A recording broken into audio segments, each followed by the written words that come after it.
Շնորհակալություն, շատ հետաքրքիր էր, Գասպարյան Իրինա այժմ պատգամավոր, շատ իհարկե հետաքրքիր էր, բայց քանի որ ես ինքս իմ կողմից եմ մի քիչ հետազոտություններ եմ կատարել, մի հատ այնց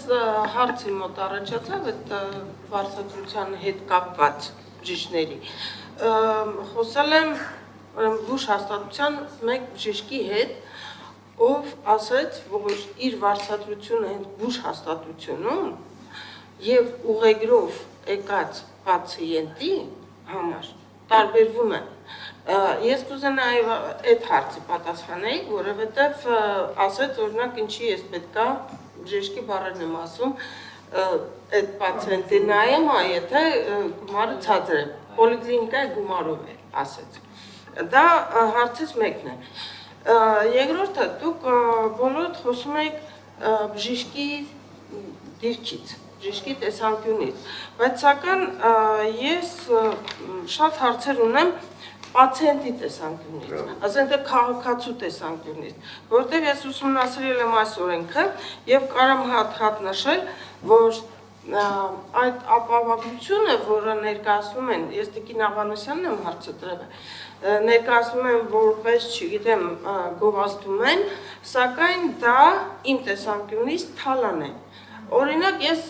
մի օրինակը բերեմ,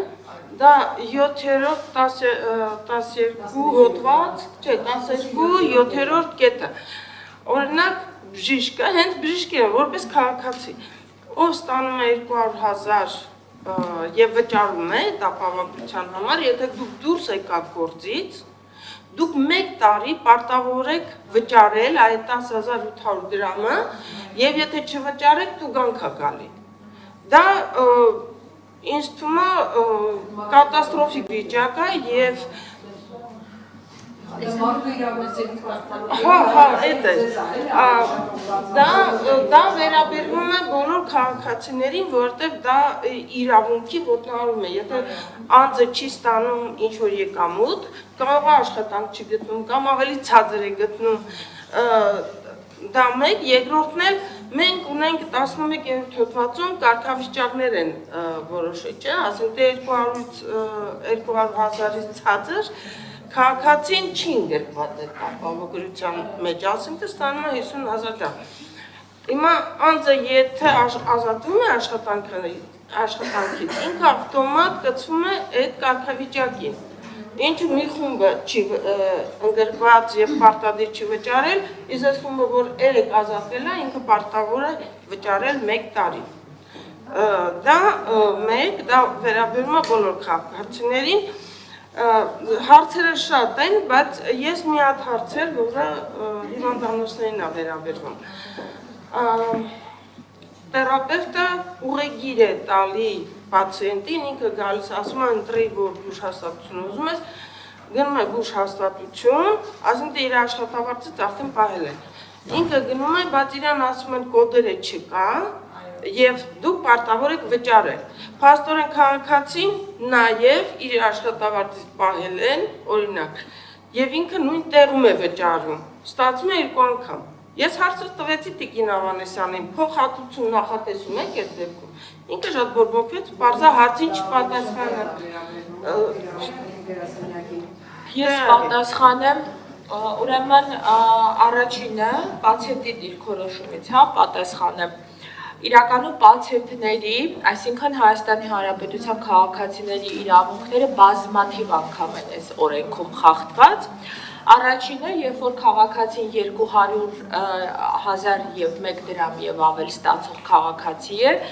նա վճարում է ապահովագրության համար, սակայն բերենք մեկ օրինակը, խորհրդատվության օրինակով, ինքը կարող է հիվանդանոցում լսել, ձեր ասած օրինակով, թերապևտի ուղեգրում մի քանի պատասխան։ Առաջին պատասխանը, ձեր նախկինում սպասարկած բժիշկը չի սպասարկում ապահովագրություն, փոխեք բժշկին, որը իրավունքի խախտում է։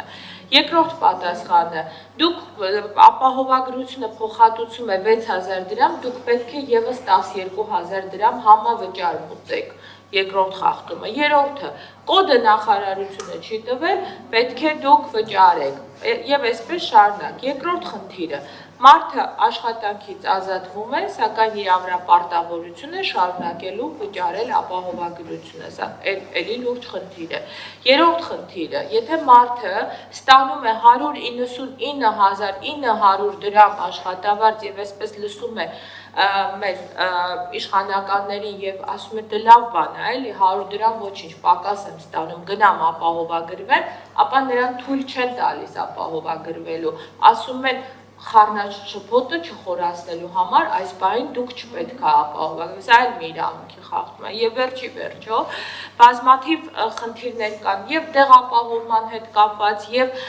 ընդհանրապես մենք ունենք մի հատ լուրջ խնդիր, որը նոր է զարգացել շտապ օգնության ծառայության հետ կապված պացիենտի իրավունքները շտապ օգնության ծառայության կանչերի հստակ ապահովագրված հիվանդների փոխանցում են դրել դեպի առաջնային բժշկական օգնության եւ սպասարկման օղակ։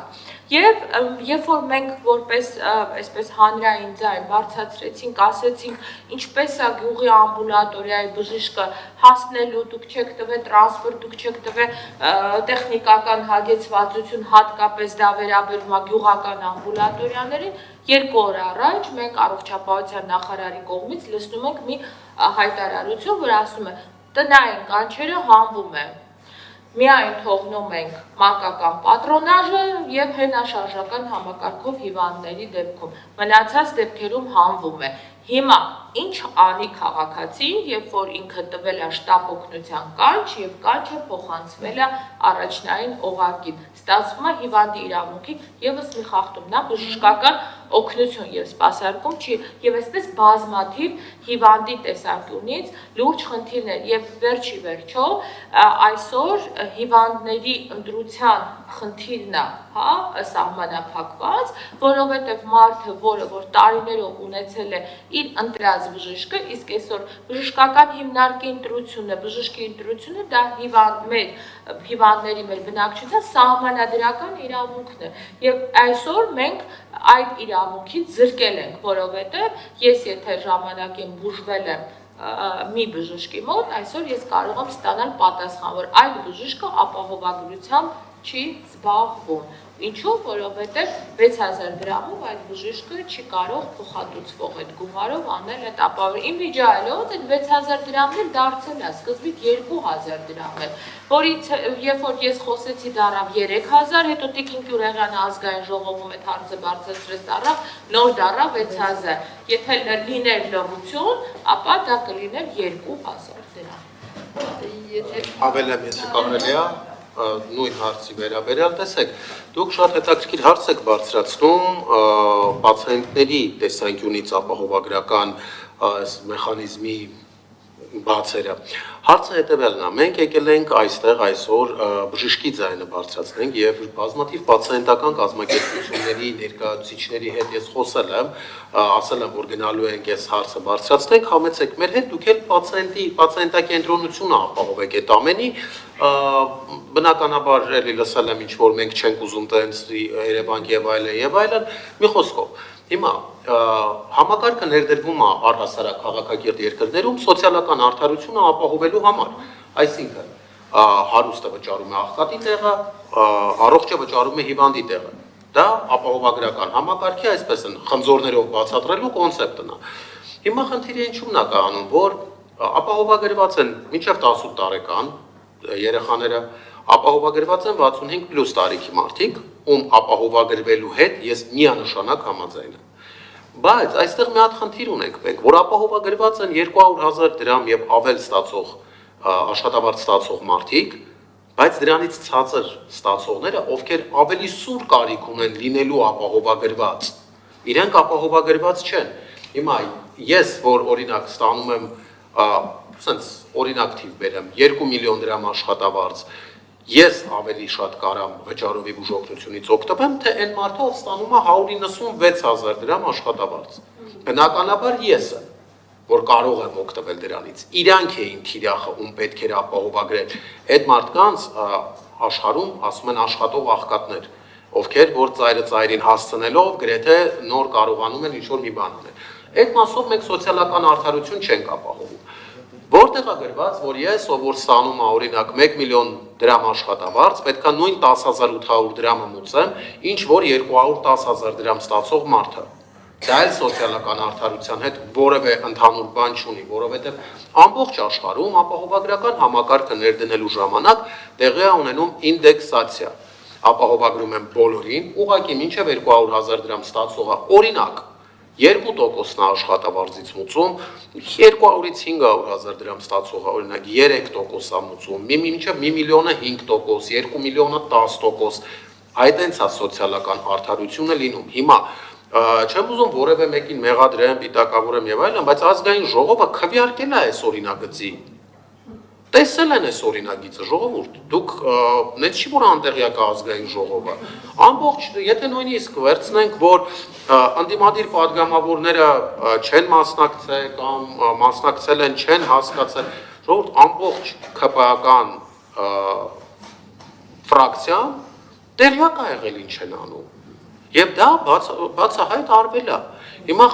խնդիրը կայանում է նրանում, ժողովուրդ, անկեղծ, որ ես երկրորդ առաջարկս անեմ, որը